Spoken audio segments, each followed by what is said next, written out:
Alright, so this is my standardized, streamlined process for doing setups and fretwork in one elegant method that's taken me about 20 years to figure out. So I first started working on guitars back in 2005 under the mentorship of my friend and mentor Steve K, who first started his guitar tech journey back in 1968 working for Dan Armstrong. So between the two of us, it's a lot of years of experience. It's more than that. And as a caveat, one of the most major things Steve taught me is to not get married to any one technique or method. So he told me a million times, show me a better way and I'll be doing it that way tomorrow. So I always keep that in mind, but that being said, this method has been working beautifully for me and I wanted to share it. I'm going to give you a really quick overview of the process and then dive into the process in greater detail. So in a nutshell, I set the neck straight. That means the relief is at 0. Then I put a capo on the 1st fret and set the action at the 12th fret. I take the capo off, then I dial in the action at the 1st fret, and then I will do the final adjustment to the action open at the 12th fret. At that point, then I do the understring leveling to make sure all of the fret tops are touched. I'll then give it a test play. Just simply remove the understring leveling tool and the jack, give it a play, test it out, and if anything is still not right, then I will do further corrections to the frets as needed. And those techniques can go from intermediate to more advanced, but that's the general process.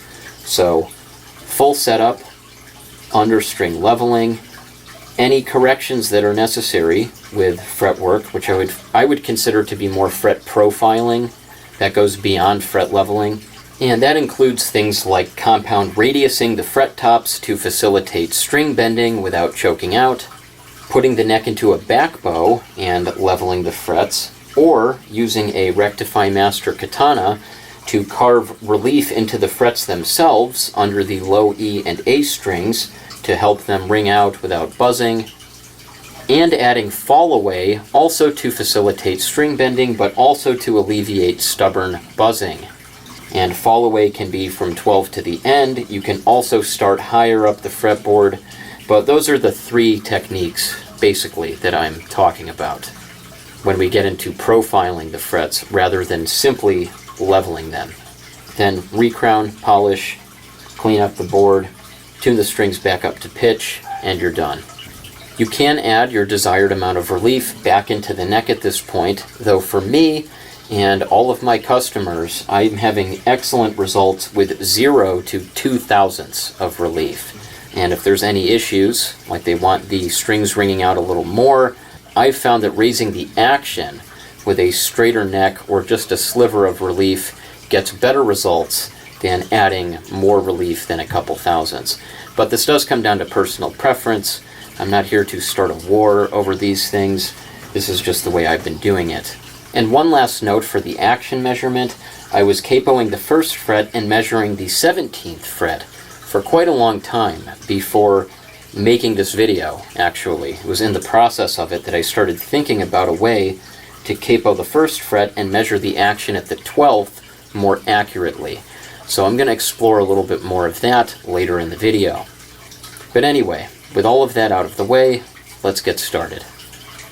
I use a digital neck relief gauge to measure the relief at the 7th fret, a digital action gauge to measure the action at the 1st and 12th frets, and a string action gauge to measure the action at the 12th fret when precision isn't required and getting an approximate action is good enough. In my opinion, the digital action gauge is essential for setting the 1st fret action. It has to be very precise, and every time I set the action at the 1st fret, I'm splitting 1/1000th or 2 of an inch. I'm currently setting up 9 steel string acoustics for a high school, and I've been setting all of them to my standard specifications for steel string acoustic setups.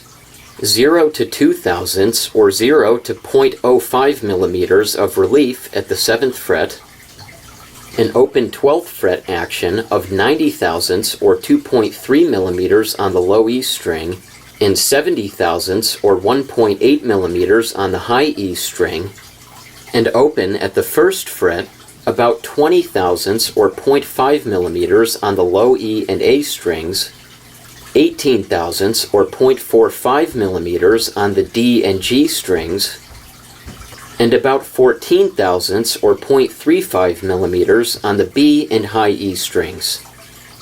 I'd say you could go a couple thousandths or 0.05 millimeters lower on all of those strings at the first fret, but at those specifications on a steel string acoustic, you're going to be cutting it very close to the lowest you can possibly get the strings without them buzzing when played open. As for my personal preference for acoustic setups, I would say probably 20 thousandths or 0.5 millimeters below the specifications I mentioned earlier, so probably around 50 thousandths at the high E string open at the 12th fret, and around 70 thousandths on the low E string at the 12th fret. And that's with the neck straight and the first fret action as low as I can get it without the strings buzzing when played open. Basically, I like low action, and as low as I can get it without buzzing. And I do have a very good reason for that, which I will explain later. Unfortunately, you can't get acoustics quite as low as you can get electrics, and I like my electric action stupidly low. 0 thousandths of relief, and for the open 12th fret action, 30 thousandths or 0.76 millimeters on the G, B, and high E strings, 34 thousandths or 0.86 millimeters on the D string, 38 thousandths or 0.96 millimeters on the A string, and 46 thousandths or 1.16 millimeters on the low E string. Then open at the first fret around 16 thousandths or 0.4 millimeters on the low E string, A string, and D string, about 13 thousandths or 0.33 millimeters on the G string, and about 11 thousandths or 0.28 millimeters on the B and high E strings. And this is because on my fretting hand I have a birth defect called Congenital Thenar Hypoplasia. And that means at the thenar eminence here, the muscle at the base of the thumb, it's either missing or severely underdeveloped. So that's a topic for another video, but I have a pretty good reason for wanting ridiculously low action. But moving on with how to actually do the setup, there are some specific steps that I follow every single time. There's an order. So I adjust one thing first, then another thing, then another, and then another. So let's dive into that. The first thing I always do is to get the neck as straight as I can possibly get it. So that means when I have the digital neck relief gauge on the guitar, it's going to read 0.000. And I'm taking this measurement with the strings tuned to pitch. So whether you adjust the truss rod under full string tension or you like to loosen the strings, however you do it, when you're taking the measurement for the relief, make sure that the strings are tuned to pitch. So use a tuner, and when you're taking that final measurement and making sure it's dialed in, make sure the strings are tuned to pitch first. It's also worth mentioning that with this tool on a guitar, the first leg rests on the first fret, the probe measures the 7th fret, and the last leg rests on the 16th and 17th frets. So what that means is you might want to take a digital action gauge, zero it out on the fingerboard, and then measure your fret heights. First fret, the 7th fret, and the 16th and 17th fret heights. So ideally those are going to be the same, so you'll get an accurate reading. And as an example, if your 7th fret is lower or higher for some reason, obviously that's going to throw your measurement off. But in practice, like I'd say 99.9% of the time, I don't measure the frets. I just slap the gauge on here, adjust, and I get pretty good results. So I'm just putting that in here so you're aware of it. Then I'll put a capo on the first fret to take the first fret action out of the equation. That's going to allow me to adjust the action at the 12th fret accurately. Then I adjust the saddle height so the 12th fret action is about 0.10 or 0.25 millimeters lower than my desired open 12th fret action. That's because with the neck straight and a capo on the 1st fret, the 12th fret action will be about 0.10 or 0.25 millimeters lower than the open 12th fret action when the nut slots are dialed in to their ideal standardized depth. And that means that the 1st fret action is about as low as you can get it without any of the open strings buzzing. I like to measure the action at the 12th fret and not the 17th fret because on acoustics, a lot of times the fingerboard extension will be ski jumping up slightly at the end or even ramping down. And even on electrics, sometimes where the neck joins the body, those neck screws can push up into the fingerboard if they're threading in too far. You can get a ski jump on the end, and even if everything's perfect, a lot of times I will add a little bit of fall away to the frets, usually from the 12th fret to the end, and that will put the 17th fret disproportionately lower. So measuring everything at the 12th fret just keeps everything consistent, and then I don't have to worry about what's happening farther down the line.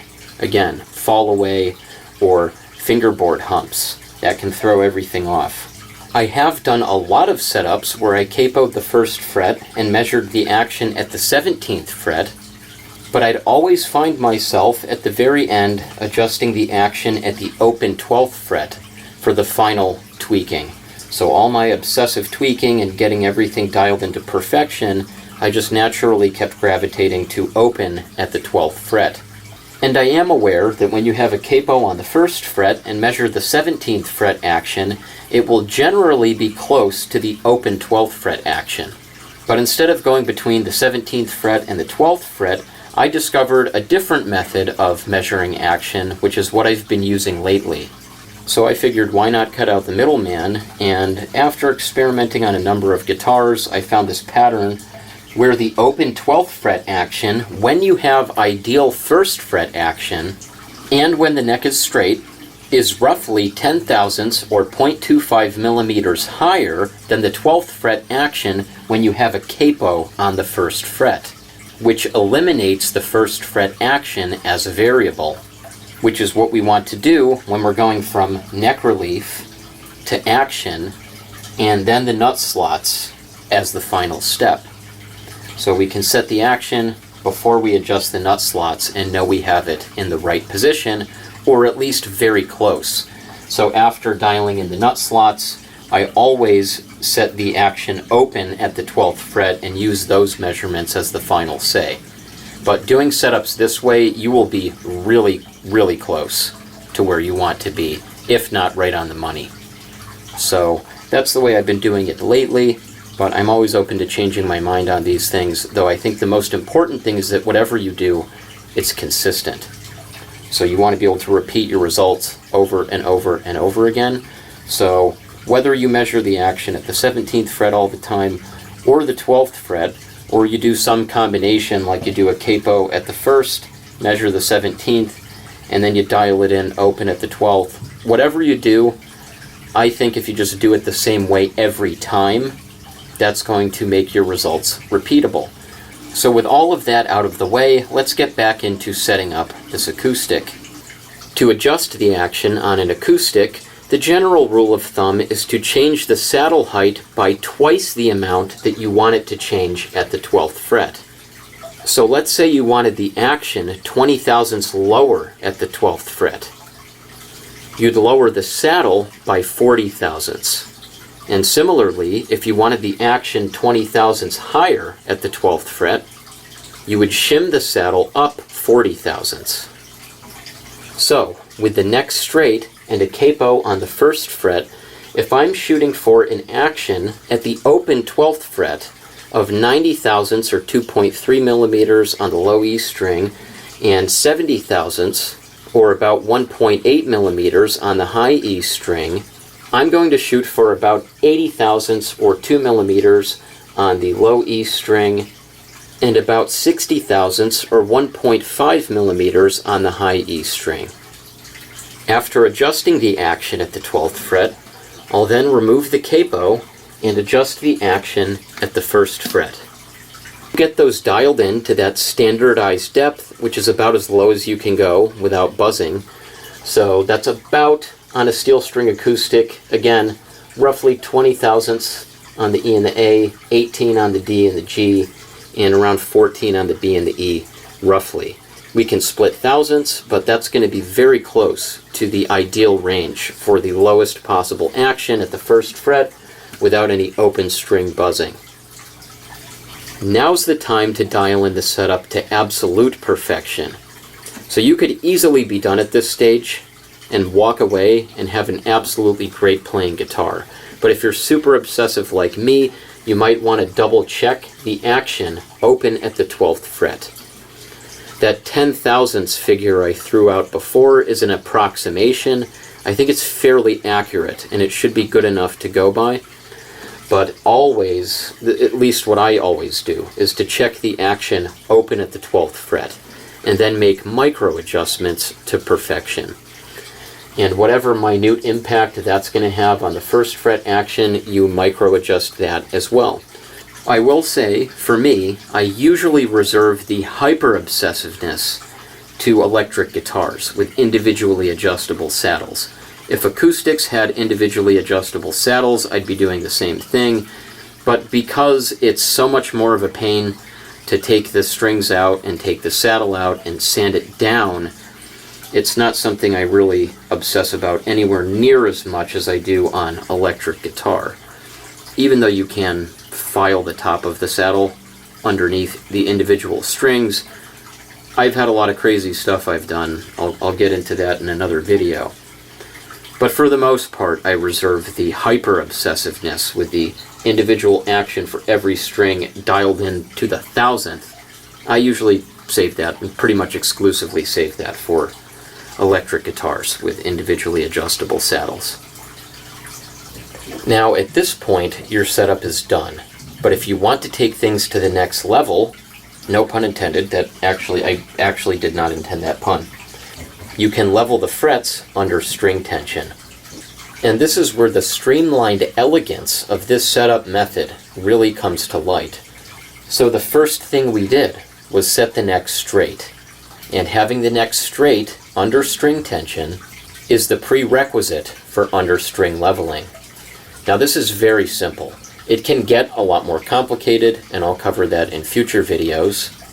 But the basic method is setting the neck straight under string tension, which means no relief, just like we did it earlier with the digital neck relief gauge. So you put it on, and at the 7th fret, it reads 0, 0, 0. Then you slide a string jack under the strings behind the 1st fret to make room for the understring leveling beam. Tune the strings back down to pitch because the jack will lift the strings and raise the pitch.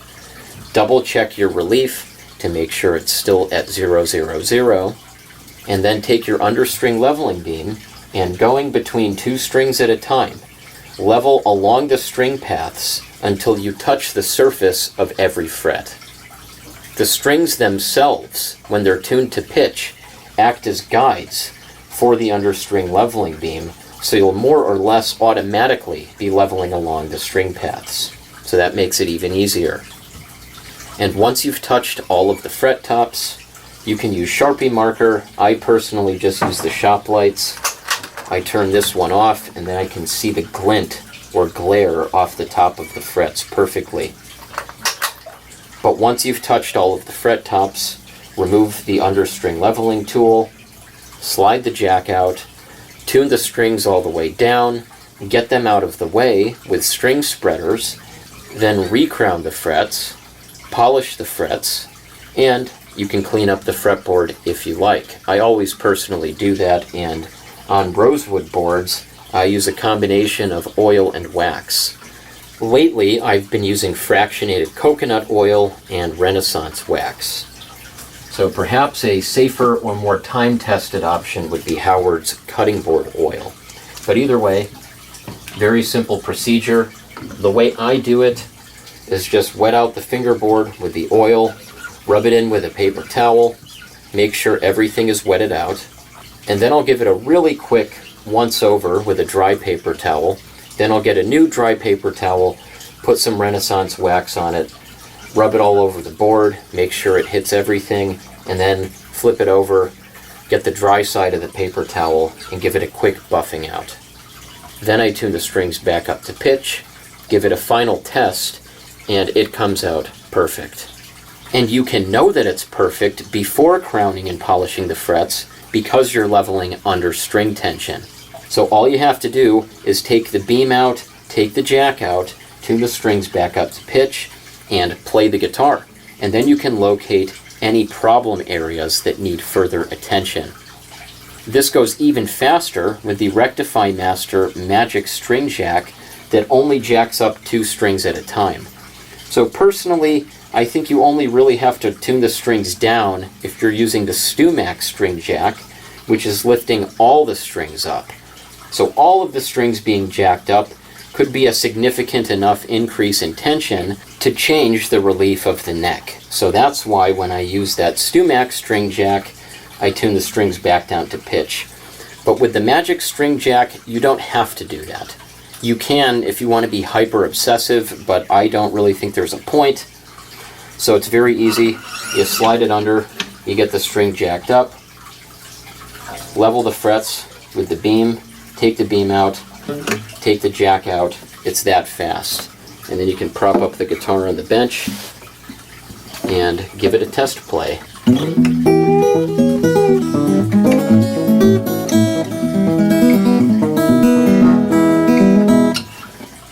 Now, I happen to prefer straight necks or a maximum of 0.002 of relief. And after all of this process is said and done, you can very easily add a couple thousandths of relief and not really affect the setup or anything else at all. And you'll be good to go. Now, if you prefer more relief, I would actually recommend, as far as this whole setup process goes, to set the neck to your desired relief and get ready to use a Rectify Master Katana. So this is an understring leveling beam that has an adjustable truss rod inside of it. So you can change the curvature of the tool. So this is a topic for another video, but basically you can match the tool to the relief curvature that you desire, and then use this to level under string tension after all is said and done. Very streamlined, very elegant process. Just remember that every other method of leveling frets involves having the neck straight, and people add way more than 0.002 of relief to their setups all the time. So you don't have to use a Rectify Master Katana, but it is a very interesting option if you want to take things to the next level and potentially get the greatest level of accuracy with your fret leveling, if you like to have a significant amount of relief in your final setup. But even if you just level straight under string tension, you're going to be way farther ahead than if you level straight with the strings off. So you can add a lot more relief into the neck than 0.002 after leveling straight under tension, really with no issues. But I do think the Rectify Master Katana would be more accurate. However, I prefer a straight neck or a maximum of 0.002 of relief, and I find that this works beautifully not only for me, but probably 99% of my customers. And my theory is that most people simply have not played on a truly straight neck. So most people are not using a digital gauge to measure straightness, which in my opinion is the most accurate way to measure it. And also, having the frets leveled, that's another huge thing. So you're going to have people thinking they don't like a straight neck because, like, oh, well, it buzzes all over the place and it just has all these problems. Like, I bend strings and they choke out and the notes are plinking everywhere, so I need relief. I need a good amount of relief so I don't have that. The irony is when you get the neck straight and you level the frets and then set the action properly at the saddle, all those problems go away. And I've actually found it's more effective to get the frets level and have the neck straight and raise the saddle more. That, in my experience, gets rid of buzzing more effectively than just adding more relief. So I have had times where guitars have had particular issues that did not resolve upon normal fret leveling, And I found that simply keeping the neck straight and raising the action more was more effective for getting the buzz to go away, as opposed to just adding more relief back into the neck. So that's a really interesting thing. So the fret's completely leveled. Again, just keeping the neck straight or up to a couple thousandths of relief and raising the saddle a bit, much more effective than just backing off the truss rod. I mean, I've had times where I had buzzing. You could put 10, 12, 15, even 16 thousandths of relief into the neck and the buzzing would still be just as bad.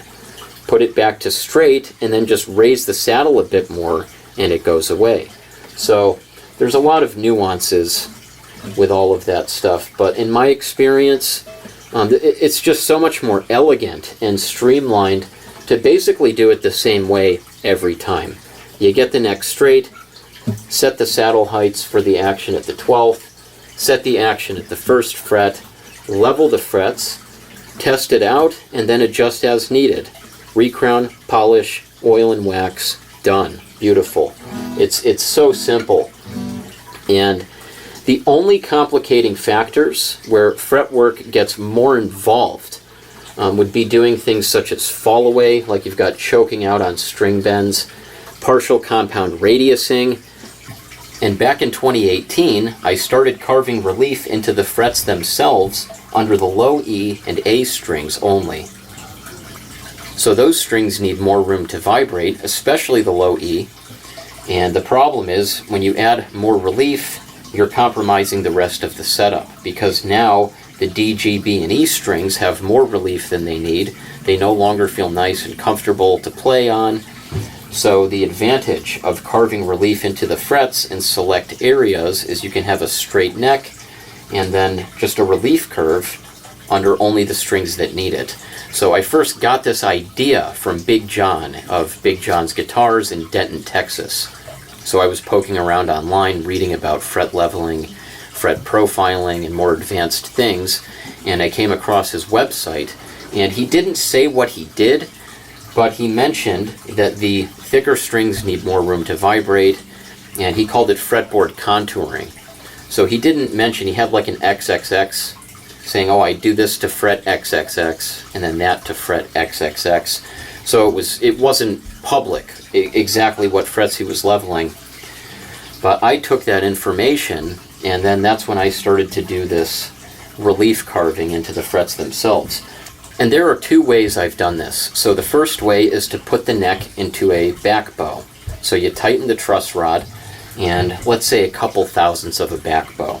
And then I get the magic string jack, slide it under the strings between the low E and A strings, get an understring leveling beam, and level the frets until you touch all of the fret tops while it's in a back bow. So now, when you take the jack out and you back off on the truss rod to get the relief back to 0, a straight neck, you're going to have a relief carved into the frets under the low E and A only. The second way is with the Rectify Master Katana. So here you can leave the neck perfectly straight.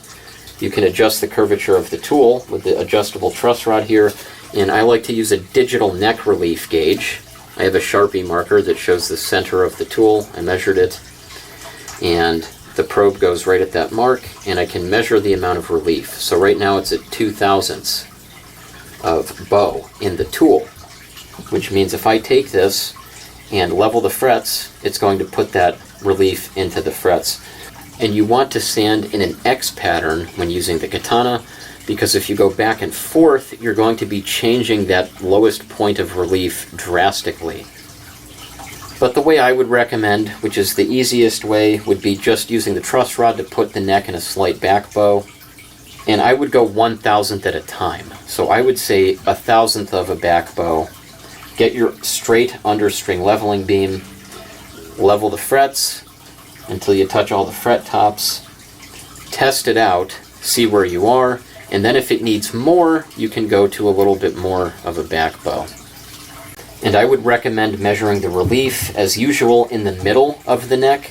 So leveling the frets under the low E and A strings is not going to affect that relief measurement at all, because you're not touching the frets in the middle. So start out at 1,000th of back bow, level the frets until you touch all the tops, bring it back to straight, test it out, and if it needs more, put it into a couple thousandths of back bow, level it again, and repeat. Anyway, this is far from an exact science. It's just a very interesting technique I've had varying amounts of success with, and I want to get that out there so other techs can experiment with it and report their results. So on that note, I'm going to cut the video here, and I'm going to reiterate what Steve told me so many years ago. So show me a better way, and I'll be doing it that way tomorrow.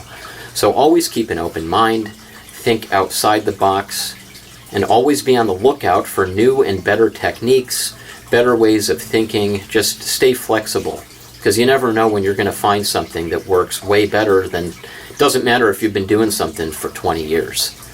I mean, it's a little bit of a clickbait, I put in the title there, because really I don't think it matters. You could be doing something wrong for 20 years. It doesn't mean that it's good or correct.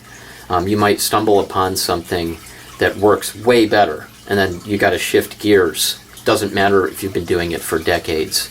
So stay open, stay flexible. And speaking of flexible, I can only bend this thumb that much. So part of my obsession with guitar setups has been kneading the action super low, which there are compromises you have to make with that.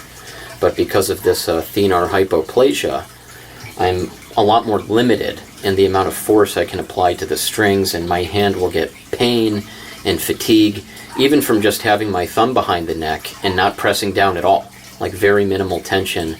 My hand will just get pain and fatigue very easily. So I've had to use very light strings and really get obsessive with my setups and fretwork to maximize my guitar's playability for myself. So, double-edged sword. I guess there's a silver lining there with this birth defect. But anyway, I've gone on long enough. Hopefully you got something out of this video, learned a thing or two, and I'm sure I'll be learning more in the future, and I might have a totally different way of doing this by the time I make another video similar to this one in the future. So anyway, as always, stay tuned for more guitar everything right here on Guitar MD.